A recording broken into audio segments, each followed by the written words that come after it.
It's time for GrizzBeat, a full-court press of highlights, insights, news, and scoops covering the Grizzlies and the NBA. Catch up each week on the latest Grizz buzz with regional and national insiders locked in on our squad. Running point from Grind City Media Studios, our host, Jarvis Greer. It's been for your Memphis Grizzlies as we come live for your GrizzBeat right here at 191 Beale Street, just across from FedEx Forum. I'm your host, Jarvis Greer, and in the studio, as always, we have an illustrious panel to talk about the week that was for the Grizzlies and what's coming up. We'll start with Drew Hill from the Daily Memphian. Drew Hill, we appreciate you coming in, and I know you didn't make the last trip, but boy, it was a great trip to be on, wasn't it? Yeah, real fun one. Two big wins. One professional win, one win that will probably be one of the most discussed victories of the season. So, great weekend for the Grizz. Great few weeks for the Grizz. Oh, totally. Of course, that professional win, the Wizards, a total demolition in that one without Ja and Dez. And then also you had the big win over the Celtics. And I tell you what, that big win over the Celtics, first time in 10 years the Grizzlies has won in Boston. And also to talk about that, we have the guru of Grind City Media himself, the great Michael Wallace, as my grandson likes to call him, the great Michael Wallace. Wow, were you expecting that? A lot of people saying, well, I come back 1-1 on that trip. But wow, 2-0, that's a really good trip. Yeah, it had to be at least 1-1.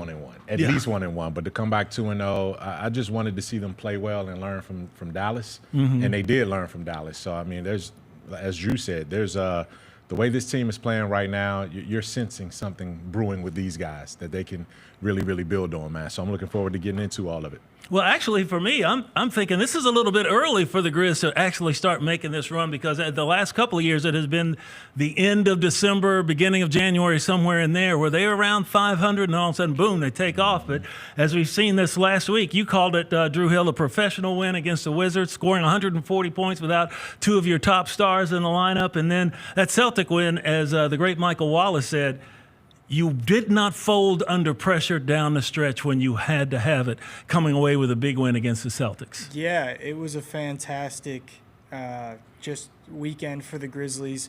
Great by a lot of guys, I thought.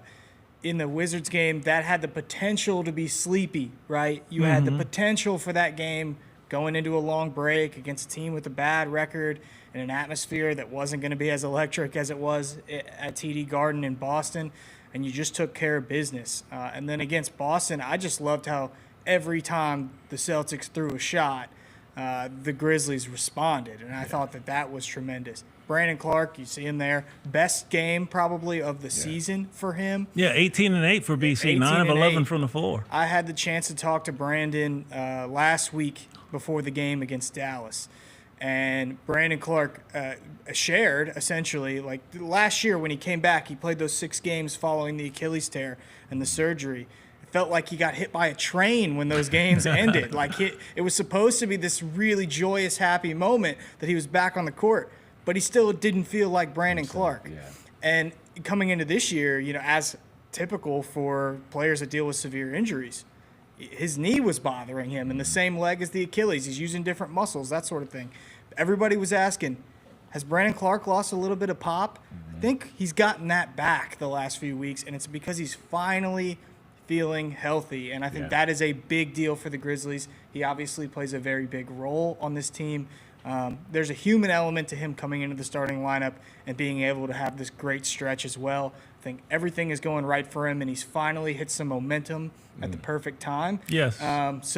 You don't want one individual player to overshadow 2 great wins, but I think he was the story of that game in Boston. Also in that game, Michael Wallace, you saw the stars be stars. Jaren Jackson, big, late 14 points down the stretch. John Morant, 32 points. He almost had a triple-double. Somehow they took a rebound and an assist away from him, but he was the John Morant we all wanted to see. And also that jackknife double clutch reverse dunk that's going to be one that's going to be on the highlights for the rest of this season. Oh, no, and just add that, too. Several highlights. I mean, the Brooklyn highlight, right? The dunk highlight against Sacramento. This highlight here. Ja he needed that game. Yes. Right? He really needed that game because, he had been more passive for the most part this season, and I think that's been intentional. Trying to get his teammates involved, trying to adjust to, the lower minutes and the usage, but making sure he still has an impact. That game, he said, all right, I'm going to be Ja.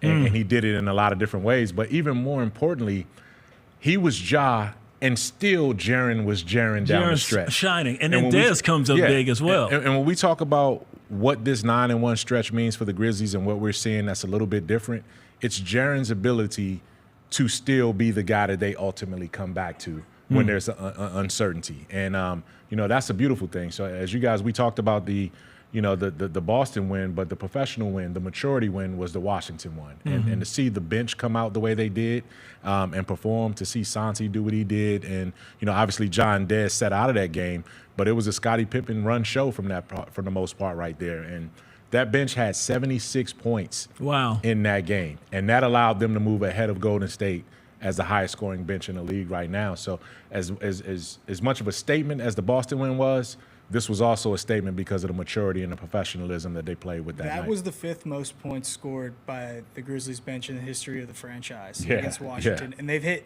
60-plus bench points 5 times already this season. They've done it 25 times since Taylor Jenkins got here. 5 times already this season they've hit that.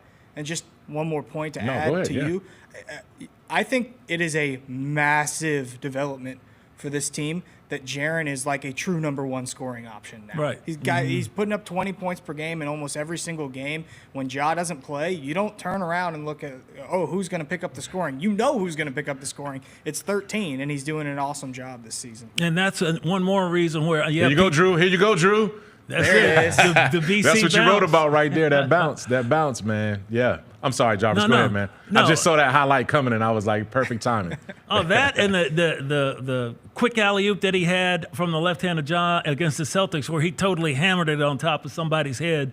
That looked like, okay, ready to go. And then we saw, you got Yuki coming in, and the Washington fans, that is the Grizzlies version on the court of Hammer Nail Coffin right there when he comes in the game, and he delivered. And the Wizards fans went absolutely crazy. The bench was all over it, but you also saw Cam Spencer get in the game, put in 14 points after that big 51-point night he had with the hustle down in South Haven. So this Grizzlies team is loaded top to bottom. And you saw, with the 76 points scored off the bench that you mentioned, Drew Hill, that's with 2 guys in the starting lineup out. So you had 2 guys from the bench move up to the starting lineup, and you still got that many points. So this team is, I guess you could say, loaded for bear, but they already bear. So we'll have to say they're loaded for the NBA crown. And I'm saying it, man. I think this team is good enough. Everybody was saying that, maybe they'll make the play-in. Well, not everybody, but there were people, maybe they'll make the play-in. It was out of sight, out of mind. They did not know what they were missing with Ja and everybody else that was hurt last year.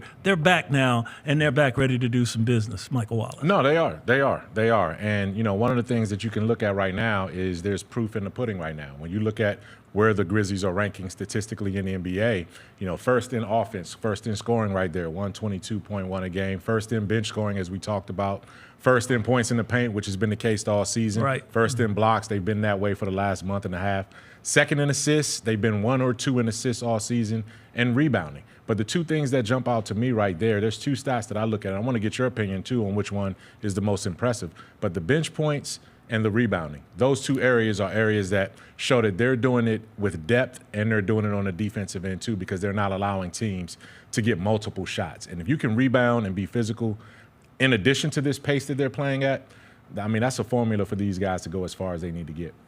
Yeah, I would agree. I think the rebounding is impressive.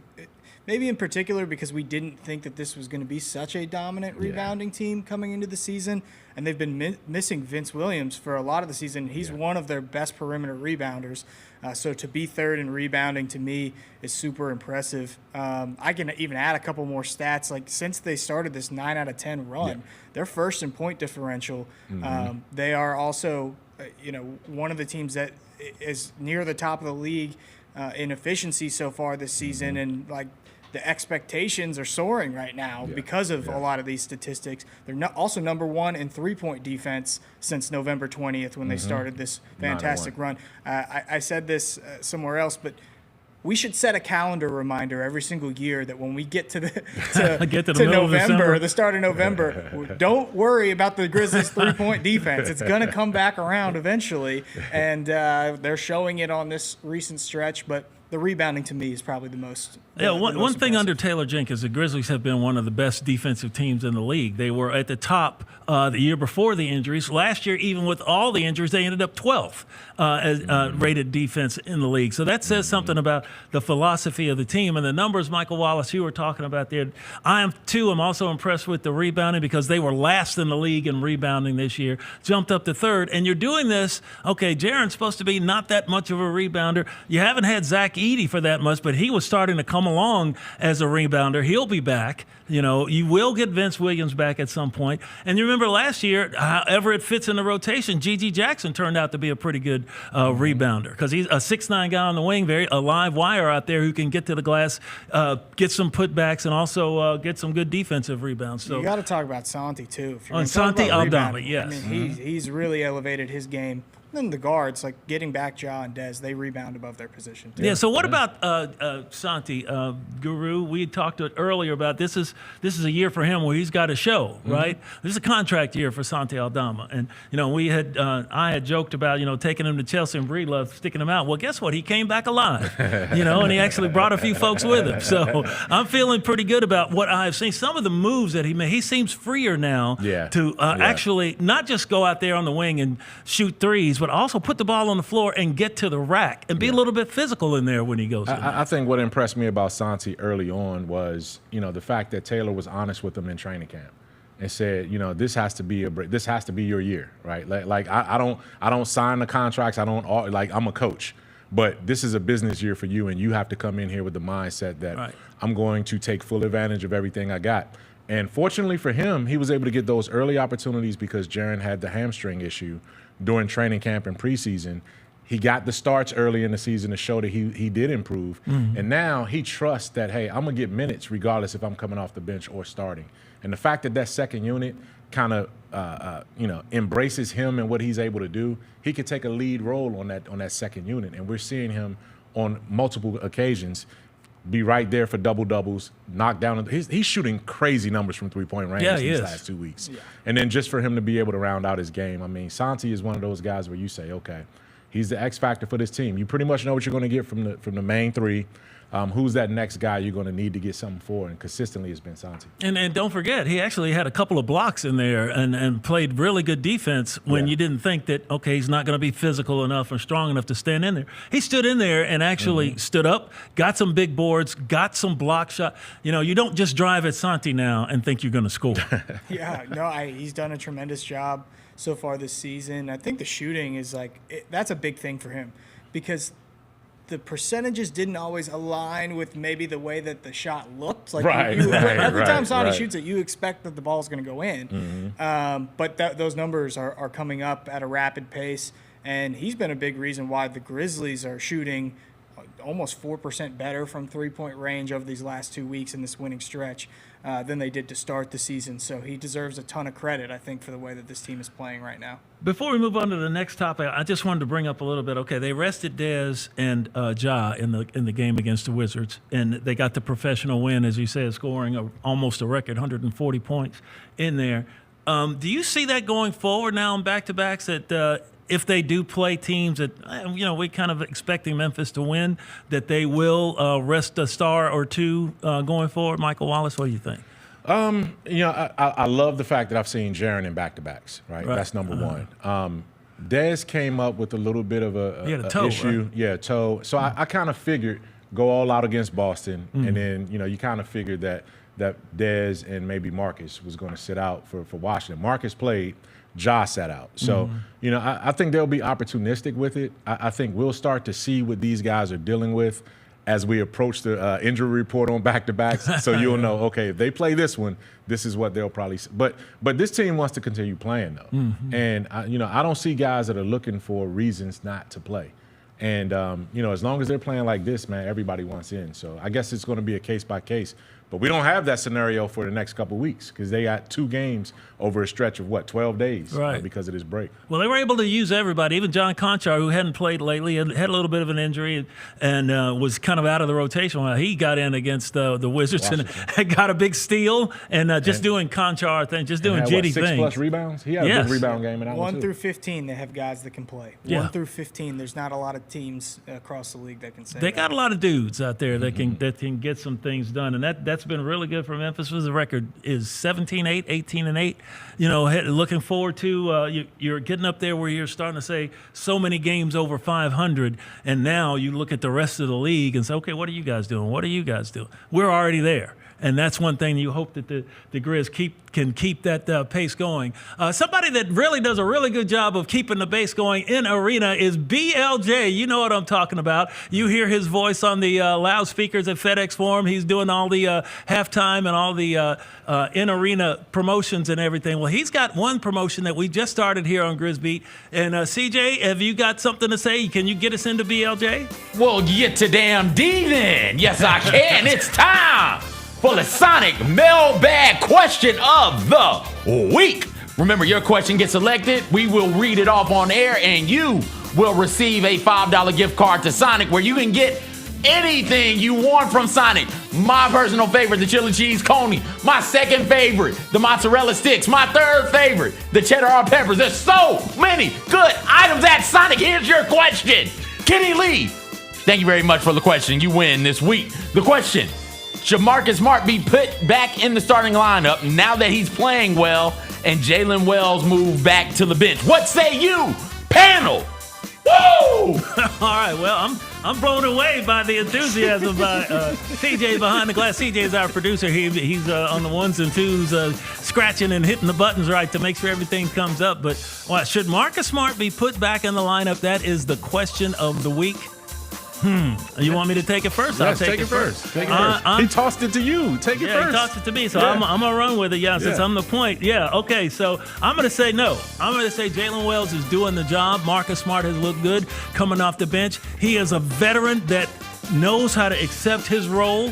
He doesn't have the ego when it comes to that. You're thinking coming from Boston and, just being defensive player of the year a couple of years ago and having the reputation that he does, he would come in with the head and everything. No, that has not been Marcus Smart. Marcus Smart has been a true veteran, knows his role on a team that he wants to say, I can help lead this team to get a ring that I didn't get in Boston, and maybe where I'm coming off the bench or starting, it doesn't matter to me. And that's the kind of vets you want on your team. And I'm going to toss it now to Drew Hill from the Daily Memphis. I don't know if anyone has ever been that excited about Sonic.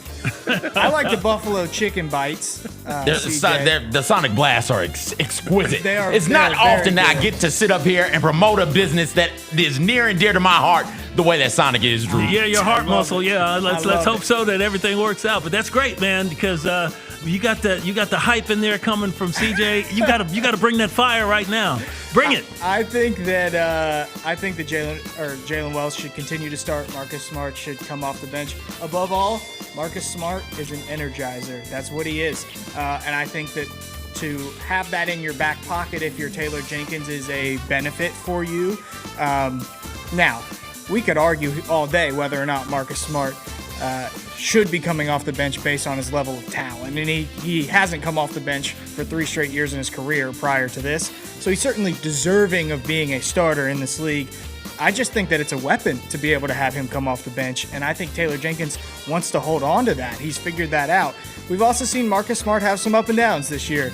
And in that Boston game, Taylor Jenkins made a tough decision to not go with Marcus Smart late in the game. And I think by allowing him to come off the bench, you have the opportunity to give him that spark, give the team that spark. And at times you can use that. It's less costly, I suppose, having him come off the bench if it isn't a great Marcus Smart game. So for all those reasons, I would say they should continue to run with what they got. They won 9 out of 10. Yeah. And that is the key. Are they winning? Because this is going to be a delicate decision. It's been a delicate decision all season long. But the reason that Marcus can ultimately buy into it, as he said, he talks about it all the time. If we're winning, I'm cool. I can deal with it. We're winning. This isn't something that he wants to do. He will tell you, I need, based on my track record and what I've done in this league, I've earned the opportunity to be a frontline starter. Right. But if we're winning and this helps the team, okay, I'll go with it. And you have to respect him for saying that. You have to respect Taylor Jenkins for presenting this. And you have to respect Jaylen Wells for being solid in that situation. Because he's not looking over his shoulder when he's going out there. He's defending. And Jaylen Wells, to his credit, is leaning on Marcus Smart to talk about, hey, how should I defend this guy? You've been a defensive player of the league in this, defensive player of the year in this league, and you know how to defend these guys. What can I learn from you? So that relationship is one of the one of the ones that is so dynamic on this team. But I agree, keep Jaylen Wells in the starting lineup and allow Marcus to continue to be a weapon coming out. Yeah, and credit goes both ways because I think Marcus Smart is going to be a coach when his playing career is over. He has taken Jaylen Wells under his proverbial wing and say, hey, look, man, and you can see him talking to other guys on the bench, and because he's been in every situation. He, when he was with Boston, they were going to ump Eastern Conference Finals and all that. He's seen everything, and he imparts that knowledge. Some guys could be selfish and not do that, but that has not been Marcus Smart. He has been a great addition to the team in that regard, as far as, just keeping a lid on. Sometimes, the team gets going a little too fast, and he's been kind of that calming influence and just, all right, let's settle it down and let's get it going. You mentioned, sometimes you get good Marcus Smart, sometimes you get bad. We knew that coming from the Celtics, they would say, but he was still a fan favorite up there, whether he would go 1 for 11 or 9 for 10. And he was 1 for 10, I think, at Boston. But he came back and had a good game. But he did good defensively. He made some other good plays. So it's not just his shooting that, oh, my goodness. He still contributes in other ways. That was a great steal he got where he was on the floor against the Wizards that led to a fast break. There's more to basketball than offense. And I think Marcus Smart brings a veteran leadership, a defensive presence that this team needs. And that's what's so encouraging about Jaylen Wells. It's like he has now played a few games where he hasn't made shots and he's still impacted the game. That's a testament to what he's learned from Marcus Smart, and I think it's been really impressive. And he's keeping his head in the game. And also right now, the fans got to keep their head in the game because the Grizzlies got a game added to their schedule after the Emirates Cup, didn't go the Grizzlies' way. But, they did get one win, their first win in franchise history in the Emirates Cup. Didn't make that playoff. So with them out of the Emirates Cup deal, now they get 2 games added back to their schedule. One game will be this Friday night in Memphis against the Brooklyn Nets. And I guess the Grizz owe the Nets. You can see what's going on your screen. Lone team to beat the Grizzlies twice this season. They won way back in October 30th and again on November 4th. Here and there, the Nets made 28 three-pointers on 77 attempts in those 2 games. So the Grizzlies getting better three-point defense hopefully will come through on that. And the Nets have won 4 of the last 5 matchups. So it's kind of been tough for the Grizz to get this, but the Grizz have won 6 out of the last 10 games. And, of course, Cam Thomas has been their star, a really, really good player for Brooklyn. Everybody thinks he's going to be gone, but Brooklyn kind of just keeps on winning there here in a little bit. They're not tanking like people thought they would be because the roster is a little bit better than they thought it would be. Yeah, the Grizzlies need to channel that energy of Taylor Jenkins and Ja Morant's first ever win in their careers. I don't know if you remember that one. I do. That was against Kyrie in the Brooklyn Nets. Won at the buzzer by Jay Crowder. They got to channel that energy against Brooklyn. And look, you can't get swept by Brooklyn if you're Memphis. Not this season. This is not the season to get swept by Brooklyn, especially when Brooklyn's about to have a yard sale, it feels like, with their roster. So you take care of business in this game at home on Friday night. They've been fantastic at home this season. You hope people come out to the game. They get a good turnout. It's a little bit more challenging when the game's not on the schedule prior to the season. But it's a Friday night. It's cold outside. We're getting closer to the holidays. What else do you have to do other than to come down here and watch the Grizzlies, who are rolling right now, play against the Brooklyn Nets? And why not, right? You're watching one of the hottest teams in the NBA, the hottest team in the NBA, because the only other team that had won 9 out of 10 was Dallas going into last night, and Dallas just lost to Oklahoma City. So the Grizzlies are the hottest team in the NBA right now, and you have to understand why that on the way they're playing. This is a team that needs all they can get out. You got having said that, these you said you can't get spot, but you get to sweep the Right, you get a mulligan because they were added back to the schedule. Now, you also catch the Lakers on Sunday, right? And we'll talk about that later on in the show. But, you know, this is a team that they will play with energy. These guys will play hard. Dennis Schroeder has been a thorn in your side. No matter who's been available for the Grizzlies, they have not been able to stop Dennis Schroeder. So they have to figure out a way to contain ball penetration and allow him, you know, not allow him to get loose. And obviously Cam hurt him the last time. Cam Johnson hurt him the last time up in Brooklyn. So it'll be an entertaining game. But I think this version, and as I wrote on Grind City Media, this version of the Grizzlies isn't that version of the Grizzlies. No. You know, they were 6-4 to start the season. 2 of those losses were to Brooklyn. They've been 9-1 these last 10, and I don't think this version of the Grizzlies would lose a game like that again. So we'll see. Once you get a taste of winning, you kind of want to keep that taste coming in, and let's hope that the Grizzlies can do that. We'll take a break right now on GrizzBeat. When we come back, we're going to take you around the NBA with some interesting news about some other players, including some guy that's got an initials CP3. We'll tell you all about that when we come back after the break on GrizzBeat.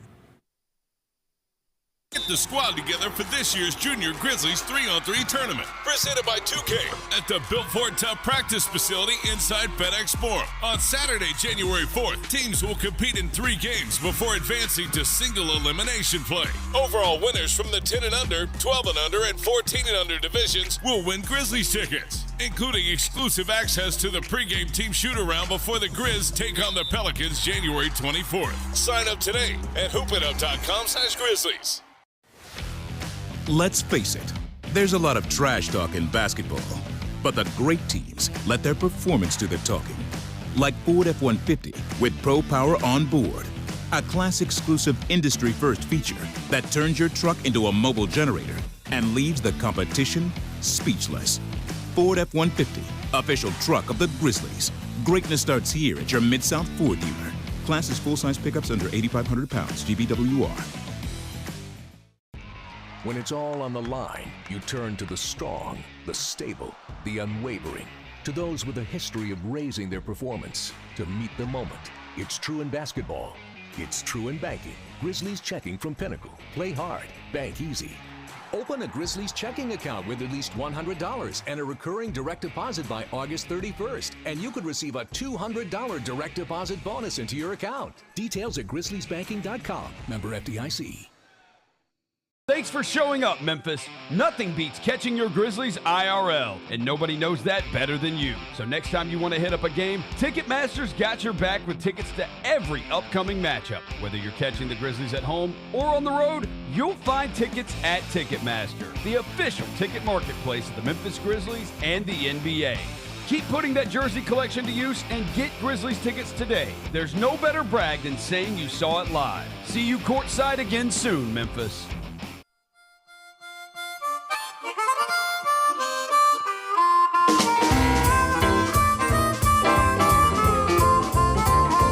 Hey, Grizz fans, we've made our list, checked it twice, and slashed all the best Grizzlies holiday deals in one place. Introducing the 2024-2025 Grizzlies Holiday Gift Guide. It's a one-stop shop for everyone on your list. Tip off your holiday shopping with the merriest Grizz deals in Memphis. You know where to go. Just go to grizzlies.com/gift guide.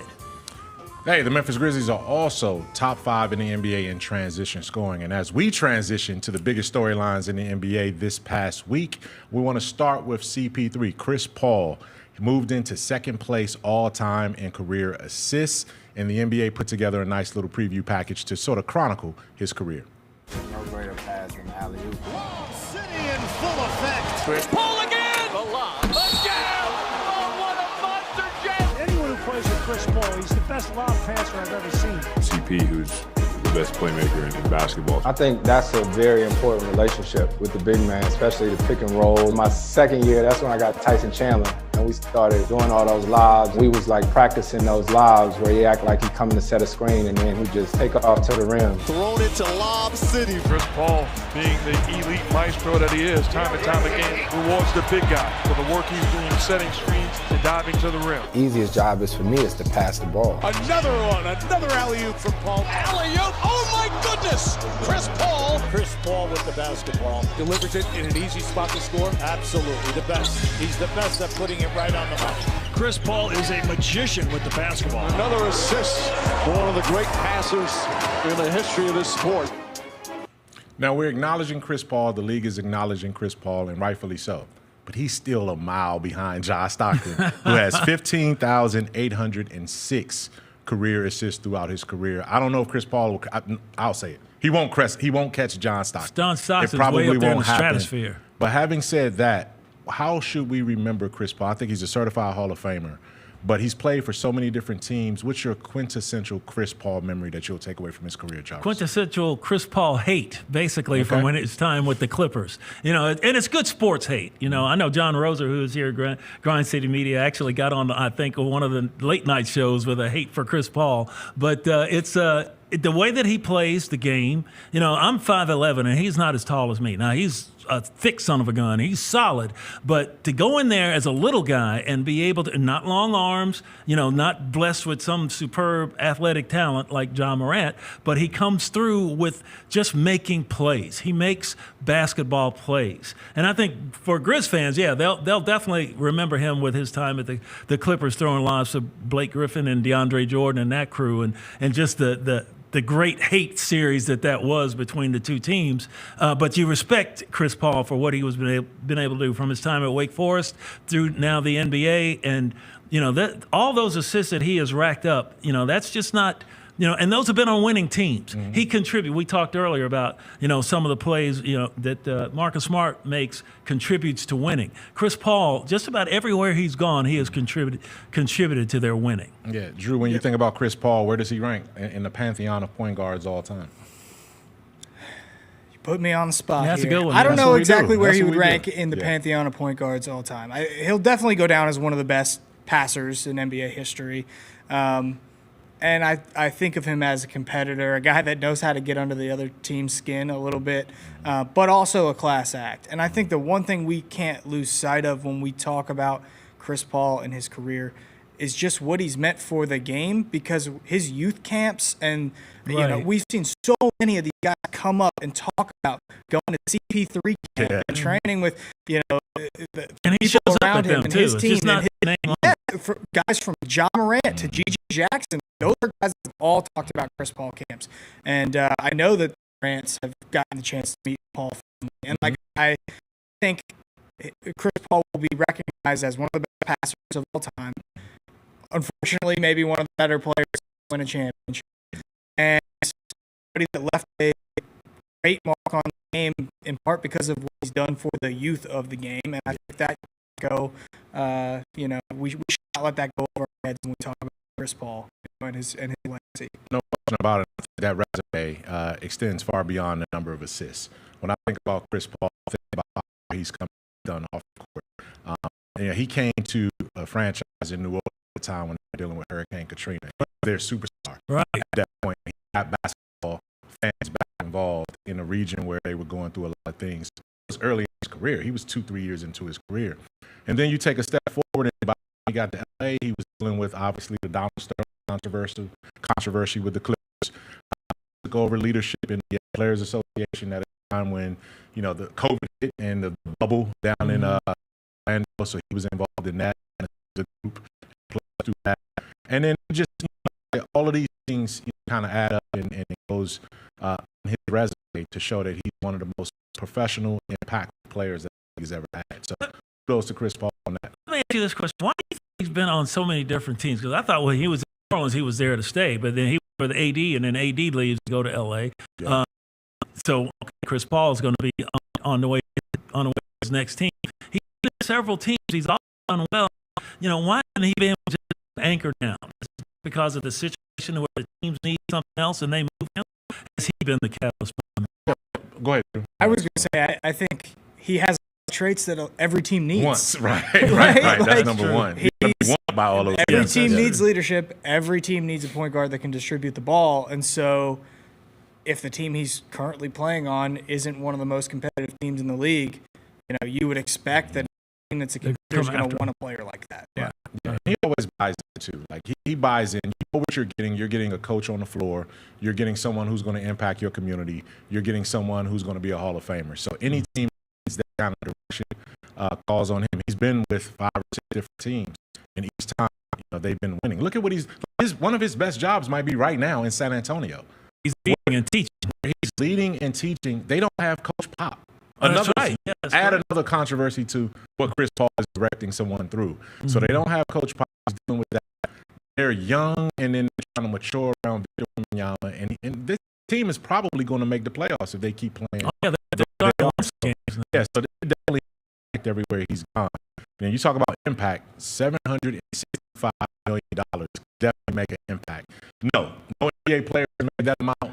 So has gotten that from the New York Mets. But when you look at what Soto is earning in this new contract that he just signed, he's earning more than LeBron James and Tom Brady have earned combined in their careers in the NBA and NFL, respectively. That kind of money is just ludicrous in my mind for a baseball player playing the third most popular sport in America right now. Having said that, there is any way at all that you see an athlete at some point earn $1 billion in our lifetime. $1 billion contract. Do we see that before in our lifetime? Jarvis, we'll start with you. Okay, well, given everything that's going on in the world, I hope not. Because that's just a lot of money to give to one person when there's so many things. Unless they are the most charitable person in the world and they take that money and, rescue, a city in bankruptcy or get, whatever. Just $1 billion. It seems like we're headed in that direction. I mean, where's this money coming from? The price of eggs people complain about. It's just crazy to think that $765 million to one guy over 15 years, and you just Shohei Ohtani, who is can pitch and can hit and all the rest. He's making bank. There's so many in baseball, like you said, it's the third most popular sport in the country now. It's like. Great if you can get it, but I mean, I don't see where, how can there be a limit put on it if you just keep upping it every year? And the Dodgers and the Mets and the Red Sox, they're the teams that can, they're the teams that can afford to keep throwing the money out there, and they're getting it from somewhere. And I don't know. I'm glad that I just hope he takes that money and uses it for charitable purposes, because there's no way he, his family, his family's family, and his family's family can spend that kind of cash in the next 10 lifetimes. I think if you talk about will a player ever make $1 billion in our lifetime? I would say yes. I mean, that's more than many countries' GDP, gross Taylor product. Swift just became a billionaire. Taylor Swift, who's like the biggest celebrity in the world right now, just became a billionaire. I would say it's going to have to be baseball, because you got 162 games. Play a lot of games. You got no real salary cap, essentially. And if Ohtani didn't get it in the prime of his career, you're going to have to wait on whoever the next generational superstar is in baseball, and that's probably when it happens. But I wouldn't be surprised if we saw that at some point in our lifetime. I think it's going to be a market correction at some point, right? I think it's going to at some point. I'm not saying it's going to go all the way back, but I think at some point there's only so much money that these TV networks and these streaming services can pay. Like at a certain point, you hit a limit. Oh yeah, well you're seeing it now. But people cutting the cord and everything, and now everything but it's still is going up though. But the salaries are still going up. Yeah, they're still going up. But like to your point, it's going to hit that deal where I can't. I want to go to a game. I can't go. It's too much. I want to watch my team, but I can't watch them. It's too much. It's going to get to that point, and like you say, market correction. And I do think it's a market correction, but I'll leave this topic on one thing that my uncle told me a long time ago. Here's sage advice. Here it comes. We used to, and this was when, you first heard of the first $20 million contract and all that kind of stuff. And, I remember my uncle, and we were like, wow, man, this dude is making $20 million. I was a young kid, teenager, and he was like, don't focus on what this player is making. Focus on what the guy who's writing the check is making. True. And I was like, okay. That changed my whole dynamic, right? Like the one who's orchestrating the business and these franchises and what they're worth right now. Like, think about it. Jordan brought into the NBA for the Hornets and the Charlotte for about $230 million. He got out for like almost $2 billion. So just think about that. And that franchise didn't do jack on the floor, right? From that standpoint. So, having said all of that, man, if it's going to be $1 billion athlete, I find it hard to believe it's going to be just in contract contract salary. It'll have to be something like what LeBron and Tom Brady and those guys are doing. But more power to him, man. $750 million is an awful lot. Now, we'll switch gears to the trade rumors. It's already heating up right now. We're starting to see, after the first quarter of the NBA season, you're starting to see what teams are capable of doing and where they're moving to, and who's going to be buyers and who's going to be sellers. Right now, word is leaked that the Miami Heat are interested in fielding offers for Jimmy Butler, future Hall of Famer, perennial all-star guard. He's a little bit of an acquired taste there.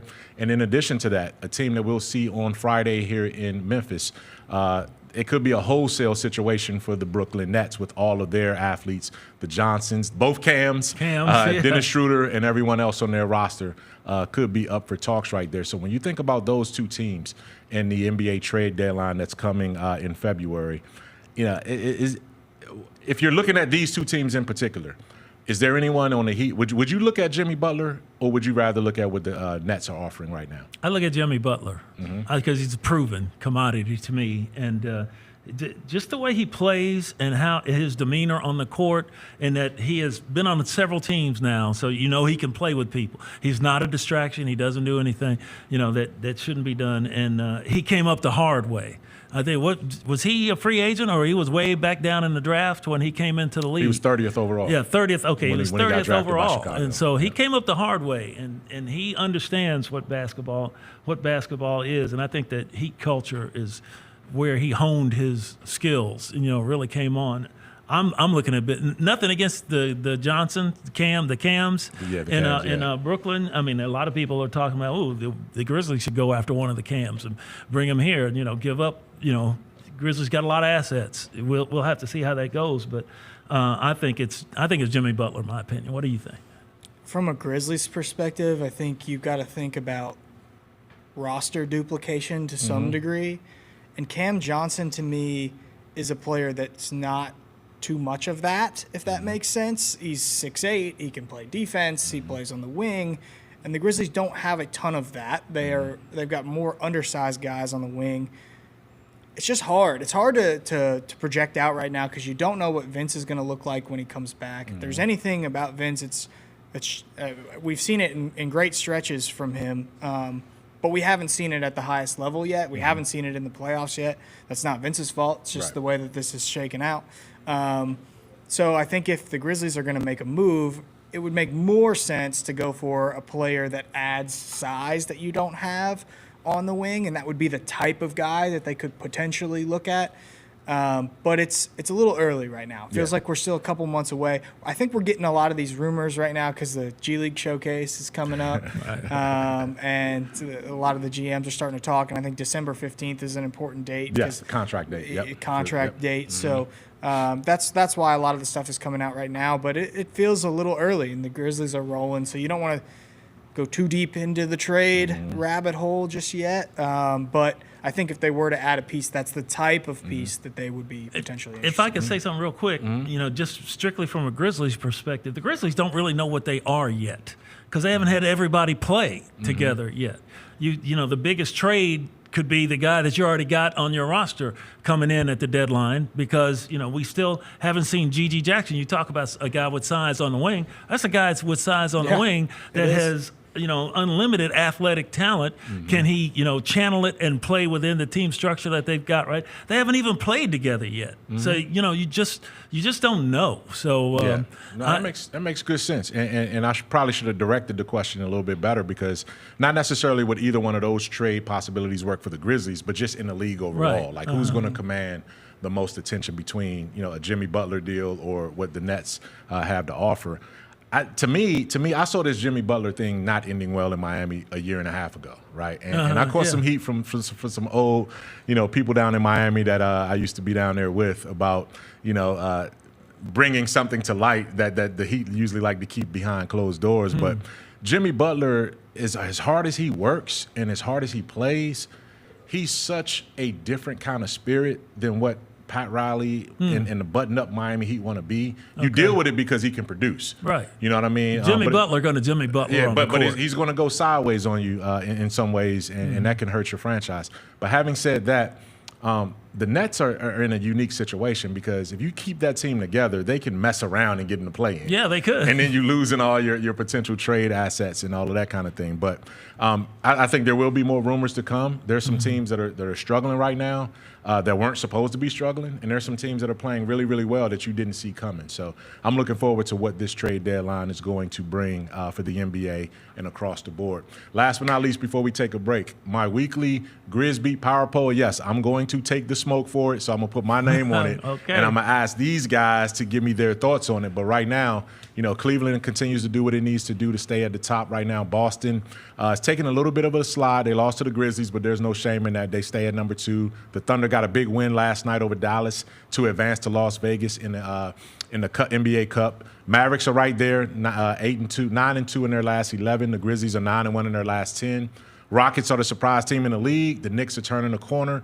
The Bucks got hot, finally. They didn't want to tank this season. They got hot. The Magic, unfortunately, are going to have some injuries that derail them a little bit, but they're still hanging on. And then the Clippers are right there, too. Do you guys see anything that you agree with, disagree with, or is just completely outlandish from the Grizz Week Power Poll? For once, I agree with the Michael Wallace poll. How about that?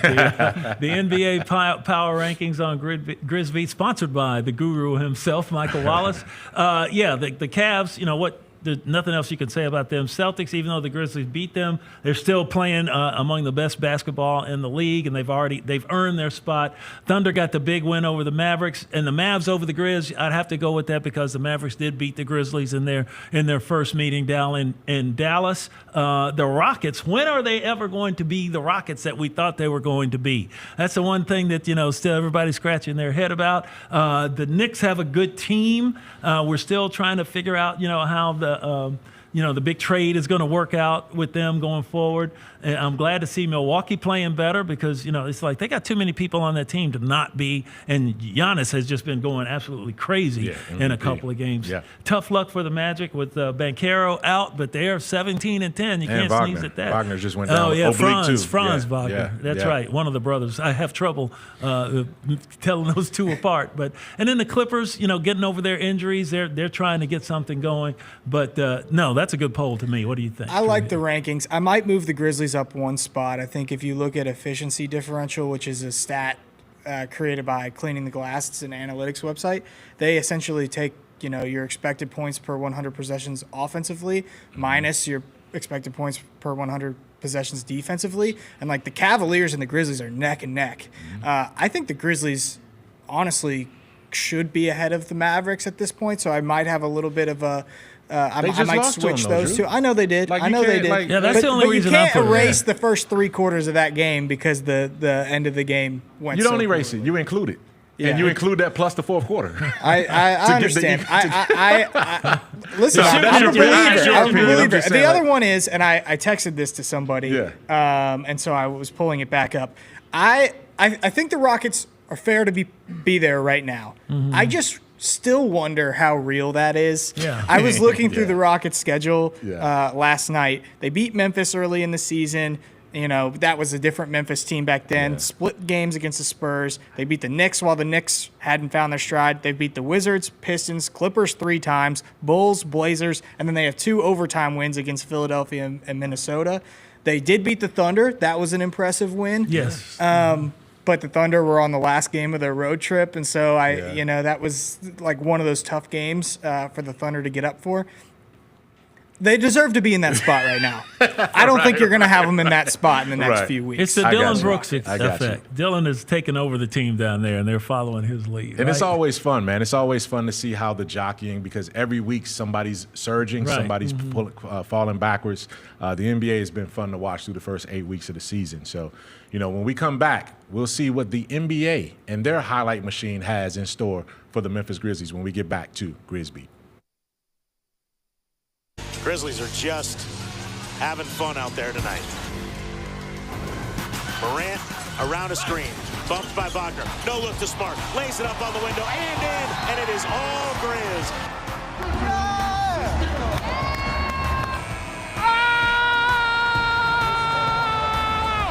The Grizzlies have the fans on their feet at FedEx Forum.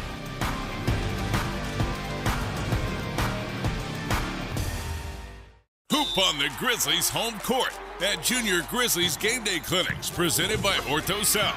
Clinics are open to kids ages 6 to 14 and last 60 minutes. The next clinic tips off December 23rd, the same day the Grizzlies play the Clippers. All skill levels are welcome, from beginner to competitive athlete. Sign up now before spots sell out at grizzlies.com/Junior Grizzlies. Registration includes a Junior Grizzlies t-shirt and 2 tickets to the game that day.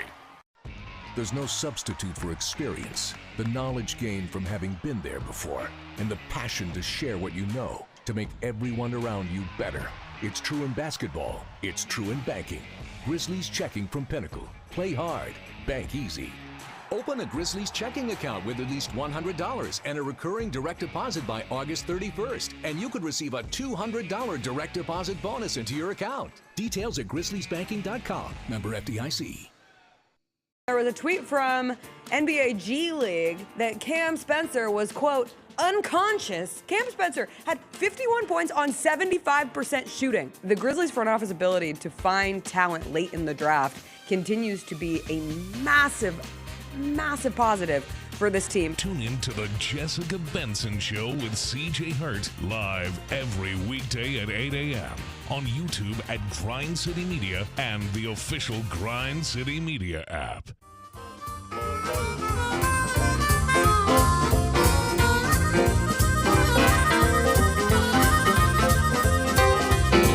Alrighty, Grizz fans, calling all kids ages 14 and under. Register your team for the Junior Grizzlies 3-on-3 tournament. Yeah, presented by 2K. It's coming up on Saturday, January 4th at FedEx Forum. Compete for bragging rights, tickets to the January 24th game against the Pelicans, and exclusive access to pregame shoot-around that day. Man, that'll be fun. Registration open now, so sign up today at Hoop It Up. That's hoopitup.com/Grizzlies.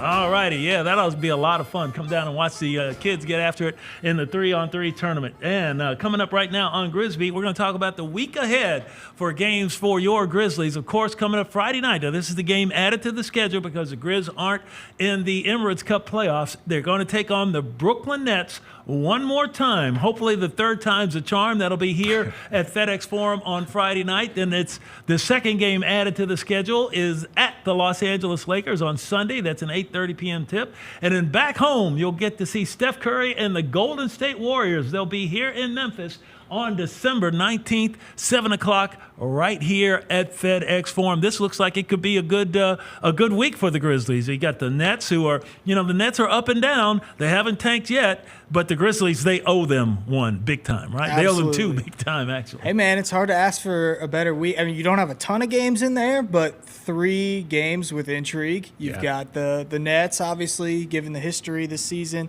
The Lakers, who Ja Morant has openly admitted he does not like. Yeah.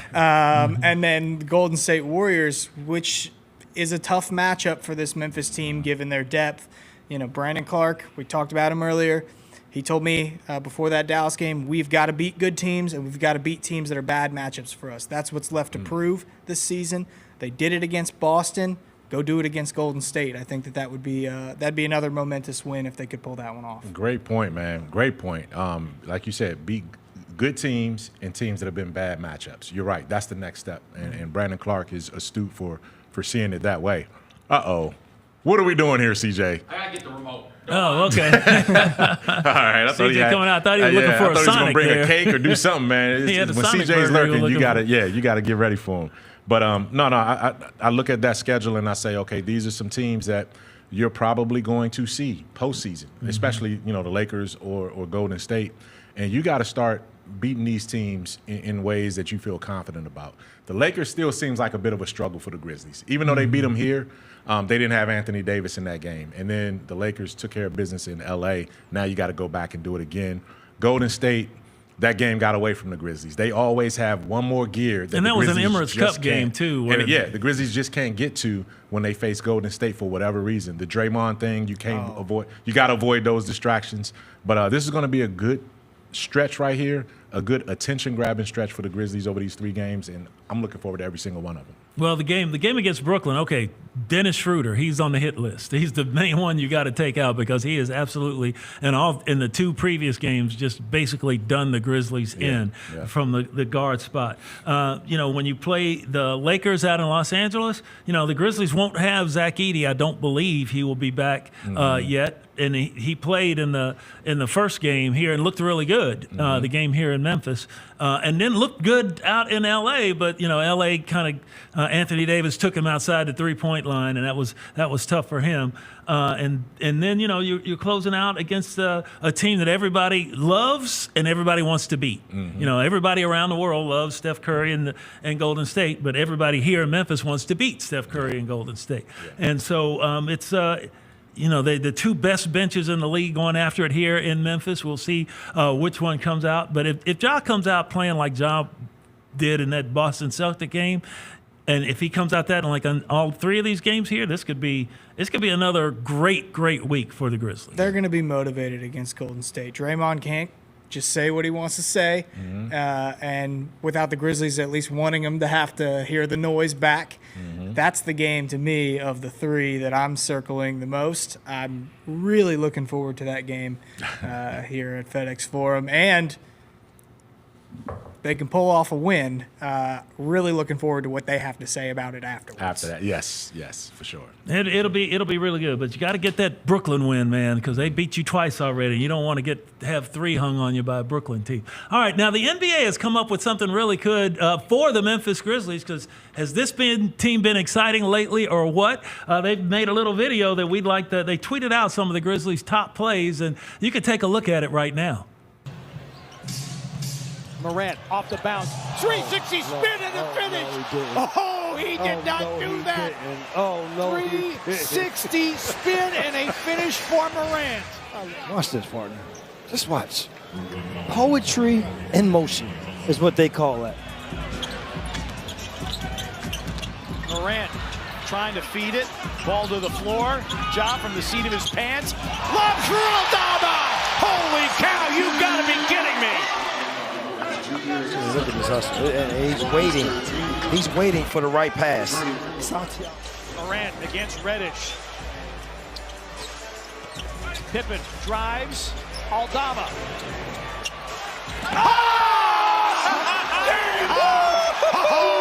Well, listen, he doesn't need a lot of minutes to become a part of that basketball game. And he puts down the reverse on the offensive rebound. Jaren picks it up. Jaren, Morant spins and hits again. Holy cow! Dunk. Made this one even better. He goes here's the dunk. No, I can't dunk it. Still the wherewithal into the midsection or throat area. Poole missing. Tap, no. Rebound. Here comes Kennard. Aldama! Yes! Wow, what a dunk! Offensively, and Kennard. Great look. Santi instead LaRavia. Rebound tapped where Kennard gets it. Bane driving, reversing, and hitting. On the offensive end, see Desmond Bane, a nice ball fake. And this is not an easy finish at all, but making a run. DeRozan, wow, great vertical defense. 2-on-1, Pippen. Aldama, yes, and the foul. Starts with great defense on one end by Huff. The push. Scottie Pippen getting freaky with it. And then Santi. And one. Look at that, between the legs. Now they're having fun. That's when the Grizzlies start to really enjoy themselves. You see the bench also enjoying.